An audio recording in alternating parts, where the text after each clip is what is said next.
And what you also want to recognize is that the flaws of human beings are not necessarily the flaws of the system, and that just changing the system is not going to change the underlying flaws of human beings, which means you actually have to think through the policies that you're promulgating before you implement them. Clearly, if you say this, you're not paying attention to what happened at Chaz or CHOP, because they had it nailed. It was paradise for a short period of time.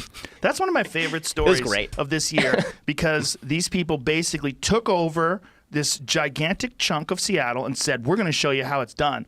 They wind up being the police. They wind up beating the fuck out of people who did anything they didn't want them to do, including film things. They wind up, you saw murder. You saw massive graffiti. You certainly saw borders. There were borders put up. They kept cops from coming in. They kept a lot of people from coming in. Beating up journalists. They beat up journalists. They took over private property. So they appropriated private property. These are not buildings they built. They didn't make a deal. They didn't barter. They didn't have some sort of a beautiful, mutually beneficial agreement with these people that own these buildings.